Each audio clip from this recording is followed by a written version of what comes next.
김성환의 시사야.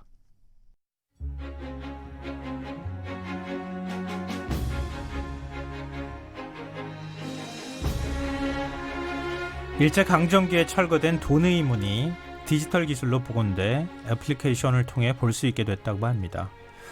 증강현실과 가상현실로 복원한 돈의문인데요.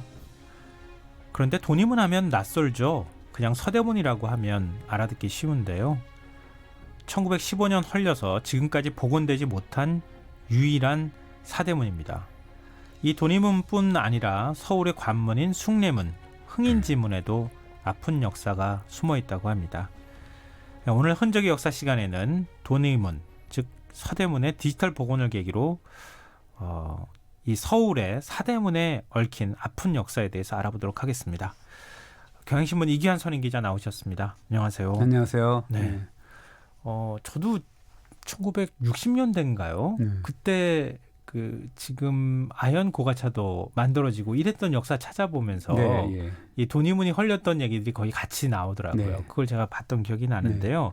돈의문은 그러니까 서대문은 언제 헐리게 된 거죠? 아까 말씀하셨지만 15년, 그러니까 1915년에 철거가 됐는데 일제 강점기죠. 그래서 그 명목상 길을 넓히고 직선화한다는 명목으로 이제 헐렸는데 당시에 그 조선 총독부 기관지 매일신보 그 1915년 3월 4일자를 보면 나는 경성 서대문이 올시다라는 제목의 기사를 게재를 해서 그 돈의문 즉 서대문의 철거 소식을 알립니다.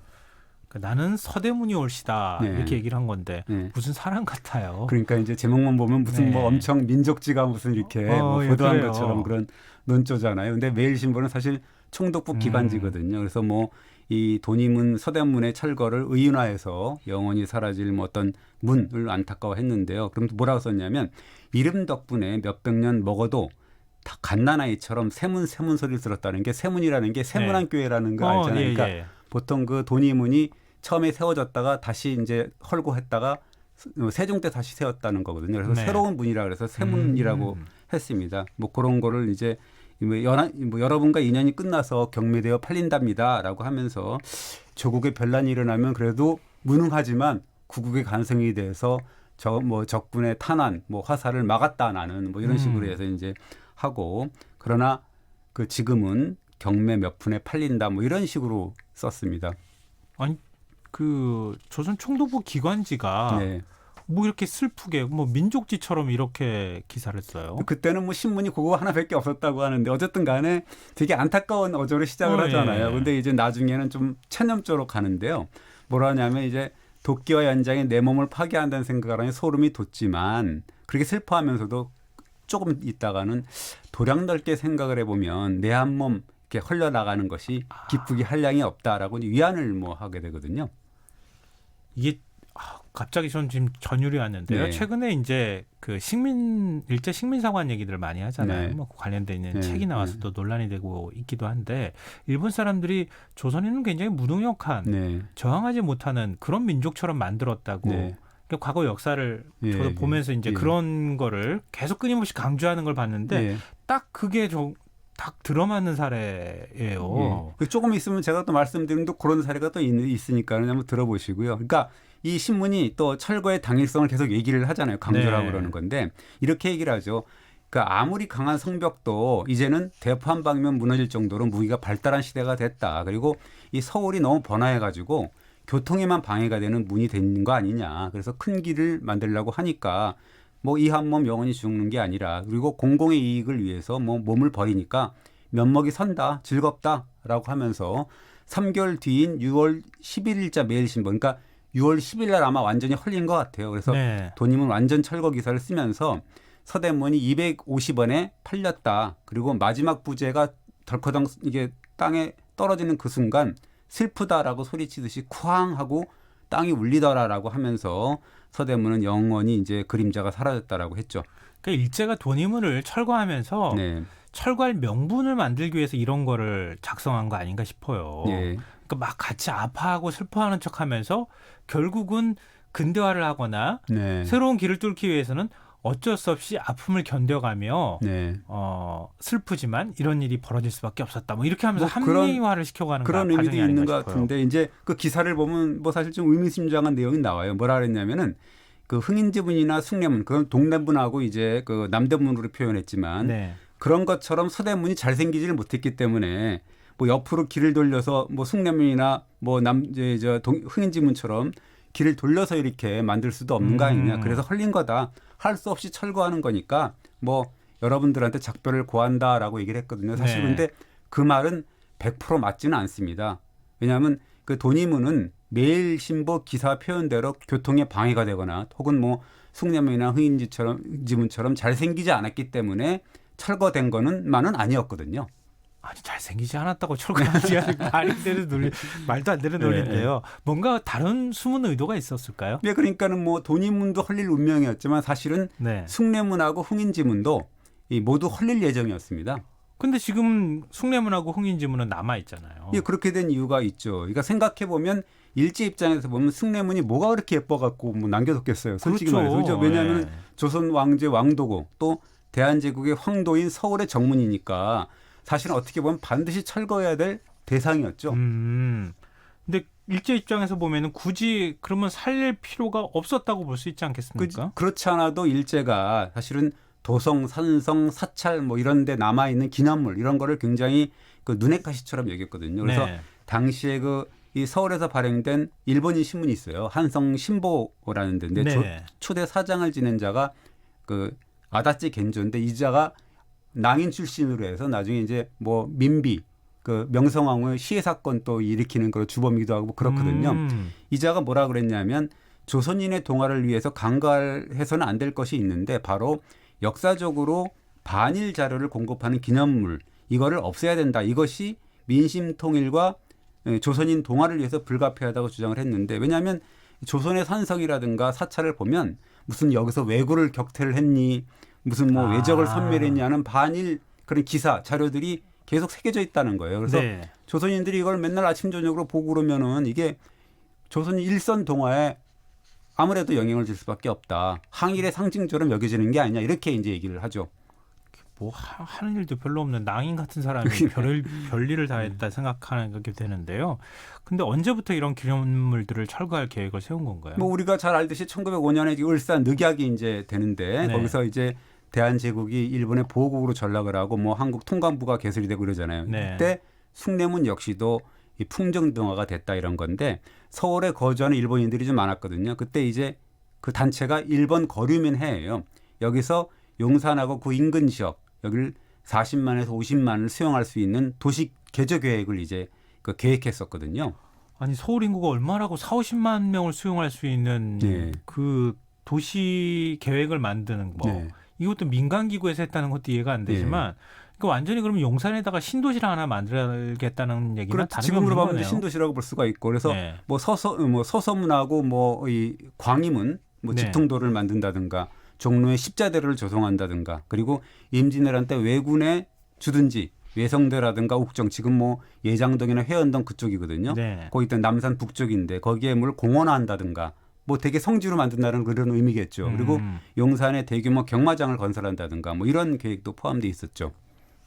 이거 민간 기구에서 이렇게 계획을 세워도 되는 건지 모르겠어요. 그러니까요. 그리고 이런 거를 마치 한국인들, 우리 당시 조선인들이 원해서 했던 것처럼 이렇게 얘기하는데 네. 사실은 자기네들이 살기 편하게 만들기 위해서 했던 거 아닙니까? 그렇죠. 그래서 이제 뭐 이 아까 저희 당시 상황을 당시 그 거류민단장 회장 네. 그 나카이 기타로라는 자가 이제 얘기를 해요. 뭐라 그러냐면 이때 한국 정부, 대한제국 정부는 이런 용산 신도시 계획이 그냥 일본의 자유다라고 이제 생각을 했고 일본인의 안중에는 조선이 없었다라고 얘기를 한 거죠. 그리고 이 신도시 계획에 걸림돌이 된 것이 바로 이제 그 숭례문이었는데 철거 영순위가 된 거죠. 왜냐하면 이제 이게 드나들어야 되잖아요. 드나드는데 문으로 그렇죠. 드나드니까 좁으니까 교통을 만들어야 된다 그런 의미고 그래서 당시 조선 주둔군 사령관인데 하세가와 요시미치가 있어요. 네.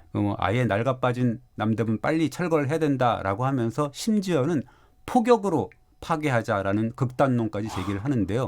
왜 포격으로 하라 그러냐면 한성부 지금으로 따지면 서울시가 돈이 없다는 거죠. 예산이 없기 때문에 그냥 한 방에 끝내버리자 이런 이야기였죠. 뭐 옮길 생각은 애초부터 하실 생각도 그리고 안 했던 거네요. 그냥 뭐 막 부셔버려도 되는 그런 거라고 생각을 했던 건데 그런데 왜 철거되지 않은 거죠? 이게 이제 숭례문 폭파 계획 이런데 뜻밖의 제동을 건 자가 있었는데요. 조금 아까 얘기했던 그런 일본 거리민 단장 나카이 기타로 위자가 이제 이 반대하고 나섰습니다. 아니 무슨 자기네들이 마음대로 부수려고 했다가 또 그 살려놔야 된다고 얘기하는 것도 굉장히 어이가 없고 좀 웃긴데 그럼 왜 그럼 그런 결정을 하게 영향을 미친 거예요? 그러니까요. 이 나카이라는 자가 무슨 뭐 한국 문화재가 뭐 되게 중요하고 사랑하고 그런 가상한 뜻이었다 그러면 또 뭔가 뭐 봐줄만 하지만 그게 아니라 이 나카이가 하세가와한테 이렇게 얘기를 합니다. 아까 그 포격을 파괴해야 된다고 하는 주장했던 사람 군인한테 이렇게 얘기를 하죠. 숭례문은 가토 기요마사가 이 입성한 문이다. 그런 당시의 건축물은 숭례문 이외에 한두 곳밖에 없는데 파괴하는 것은 좀 아깝지 않냐라고 이제 설득을 하게 되죠. 자기들의 역사가 서려 있는 곳이다. 그렇죠. 임진왜란 때. 네, 그렇습니다. 가토 기요마사 하면 가등청정이라고 잘 알려져 있잖아요. 그래서 뭐 임진왜란 때 왜군의 선봉장인데 개선 장군처럼 통과해서 서울을 함락한 숭례문 아니냐라는 거고 이 이야기를 들은 하세가와가 그러냐 생각해보니까 그러네 하고 이제 철거의 뜻을 굽히게 된 거고 나카이는 그러면서 이제 교통 문제가 있었으니까 대안을 제시를 하게 됩니다. 뭐 어떤 대안을 제시하는 거예요? 그러니까 이제 숭례문을 그대로 두고 좌우를 이렇게 그 교통을 이렇게 확장한다, 도로를 확장한다라는 대안을 제시한 거죠. 연결 성벽을 허물고 그렇게 일종의 숭례문하고 경복궁이 있는 데를 섬처럼 이렇게 고립시킨 거였네요. 지금 보면 섬처럼 돼 있잖아요. 그러니까 양쪽으로 도로가 돼서 마치 외로운 섬처럼 돼 있는 양날개 성벽을 완전히 없애고 도로를 만든 거니까. 그래서 이제 숭례문은 그 조건으로 살아남았다 이렇게 볼 수가 있는데 그래서 1927년에 간행됐던 서울 여행 가이드북이 있어요. 일본인들을 위한 거죠. 거기 보면 책자에 뭐라고 나왔냐면 숭례문을 소개하면서 그 옛날 도요토미 히데요시의 조선 정벌 때 가토 기요마사가 남대문을 통해서 경성으로 쳐들어갔다고 하는데 그 남대문이 지금 남대문이다라고 설명을 해놨습니다. 화가 나네요. 정말 들으면 들을수록 화가 나는데 이런 주장에 동조하는 사람들이 있다는 게 또 더 화가 나기도 하고요. 근데 흥인지문, 동대문은 왜 또 철거하지 않고 그대로 둔 거죠? 아까 서울 가이드북에 마찬가지로 나와 있어요. 임진왜란 때 왜군의 선봉장이 2명이었어요. 사실은 2명 더 되지만 어쨌든 서울에 들어온 입성한 사람들이 입자들이 가토 기요마사하고 우리가 얘기하는 뭐 고니시 유케나가 있잖아요. 소서행장이라고 우리가 알고 있는 그 숭례문으로는 가토 기요마사가 들어오고 흥인지문으로는 고니시 유케나가가 들어왔다라는 거죠.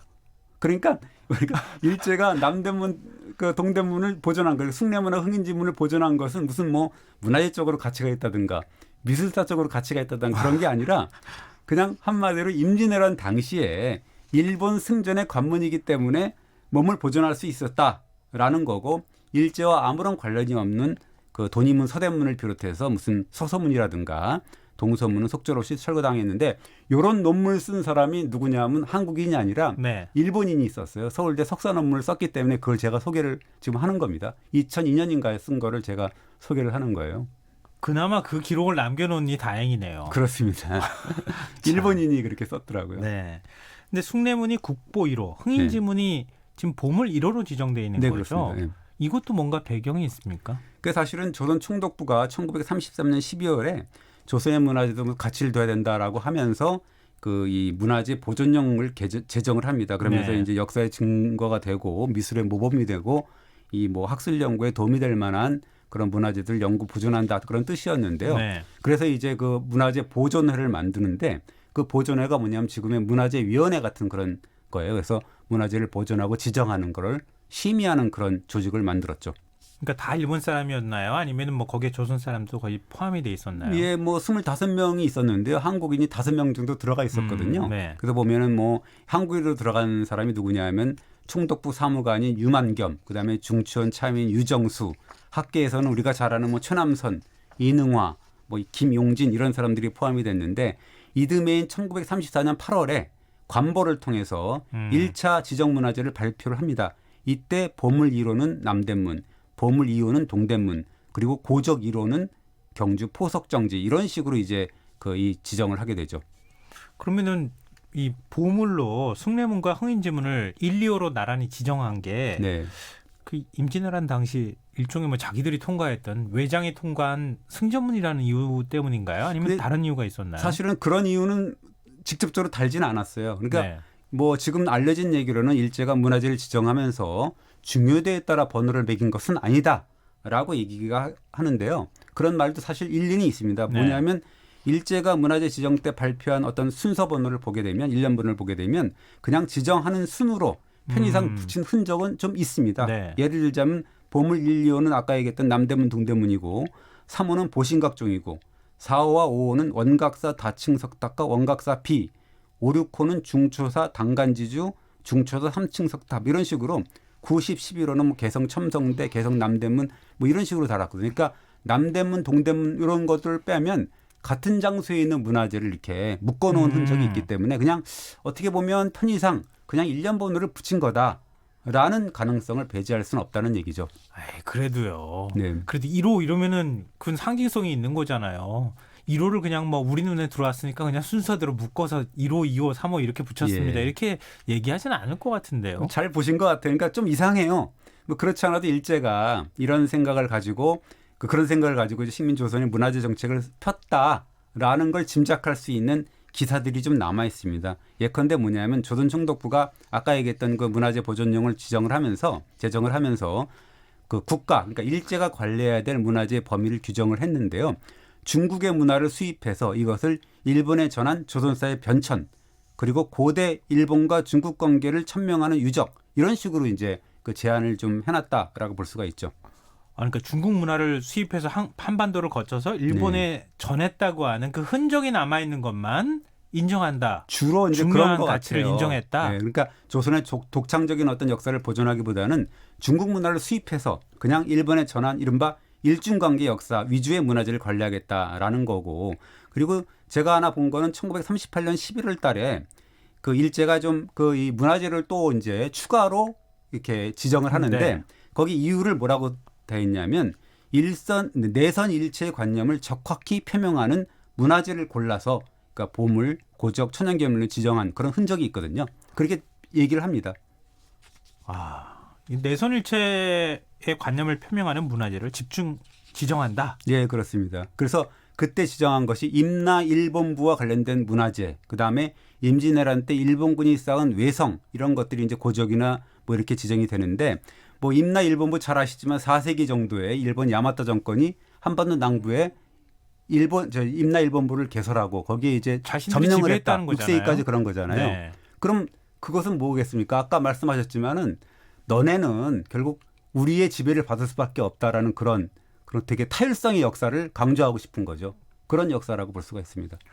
그러니까 일제가 괜히 이런 식으로 뭐 보물 지정한다 뭐 한다 한 게 아니네요. 네, 그렇습니다. 그래서 뭐 숭례문이나 승인지문 빼고도 고적 1호를 경주 포석정으로 했잖아요. 네. 근데 그거는 사실은 되게 중요하잖아요. 왜냐하면 신라 경혜왕이 나라가 망하는 줄도 모르고 술판 버리다가 뭐 견훤한테 죽은 뭐 그런 데잖아요. 네, 술잔 포석증이라는 띄워가지고 게. 이렇게 마셨다고 그게 하는 뭐 데잖아요. 대대적으로 선전을 했잖아요. 그러니까 그런 단서들을 종합을 해보면 일제가 숭례문, 흥인지문을 보물 1, 2호로 그다음에 포석정터를 고적 1호로 붙인 이유가 명확하지 않나. 그러니까 조선 점령의 상징인 남대문, 동대문 아까 얘기했던 뭐 숭례문, 흥인지문이고 그리고 나라가 망한지도 모르고 술판을 벌인 포석정을 보물 1, 2호 그다음에 고적 1호로 지정한 게 아닐까 이런 의심이 강하게 드는 거죠. 아니 근데 어느 나라나 네. 어느 왕조가 지금 누가 침입하는데 거기다 지금 포석정에 잔 띄워놓고 그걸 하겠어요. 그러니까 이제 사실은 경혜왕이 술판을 벌인 게 927년 11월 겨울인데 겨울에 어떤 정신 나간 왕이 그렇게 추워서 야외에 오돌오돌 떨고 있는데 그러니까 이 포석정터가 제사터였다라는 거고 그런 뭐 학설이 있고요. 그다음에 그 제사를 지냈다 경혜왕이 나라의 안녕을 위해서. 왜냐하면 후백제가 자꾸 쳐들어오니까 그래서 아마 제사를 지내고 음복을 하다가 그만 당한 게 아닐까 이런 해석이 있습니다. 그러니까 멋대로 자기네가 그냥 해석한 거네요. 네, 편의상으로. 그렇습니다. 근데 지금 보물 얘기만 우리 쭉 하잖아요. 네. 문화재 지정에 대해서. 네. 국보는 왜 없는 거예요? 일제가 지정한 국보가 없다라는 거죠. 아까 얘기했던 숭례문하고 뭐 그런 건데 1, 2호잖아요. 네. 보물. 근데 왜 그랬을까? 생각을 해본 논리는 명확한 거죠. 내선일체다라는 거. 일본으로 보면. 그래서 조선은 일본의 식민지고 따라서 일본의 국보는 식민지 조선의 국보다. 그러니까 너네가 국보를 상실했는데 무슨 국보가 있겠냐 이거죠. 국보는 일본 본토 걸로 만족해라라는 거죠. 그 너네는 그냥 보물만 있다. 그래서 보물 1, 2, 3호 국보 없이 그렇게 됐는데 문제는 이제 1962년에 이제 우리가 문화재 제정을 하면서 네. 보호법을 하면서 제정을 하면서 보물과 국보를 나누고 막 그랬는데 네. 그거를 그냥 일제 때 답습한 그대로 그래서 뭐 숭례문을 국보 1호 그다음에 그 동대문을 국보 2호 이런 식으로 보물 1호 이런 식으로 하고 포석정을 지금도 포석정이 사적 1호거든요. 그런 식으로 답습을 해서 지금까지 돼 있다라는 그런 얘기입니다. 오늘 정말 다리에 힘 빠지기도 하고 또 화가 나는 그런 얘기였어요. 예. 근데 일제잔재 청산이 왜 필요한지도 또 그 필요성을 좀 일깨워 주신 시간이 아니었나 싶습니다. 흔적의 역사 지금까지 경향신문 이규환 선임 기자였습니다. 오늘 말씀 고맙습니다. 감사합니다. 네. 오늘 모바일 상품권 당첨자는 홈페이지 공지사항에서 확인하실 수 있도록 올려두겠습니다. 김성환의 시사야 오늘 순서 여기서 마치겠습니다. 전 내일 밤 다시 찾아뵙겠습니다. 지금까지 시사평론가 김성환이었습니다. 고맙습니다.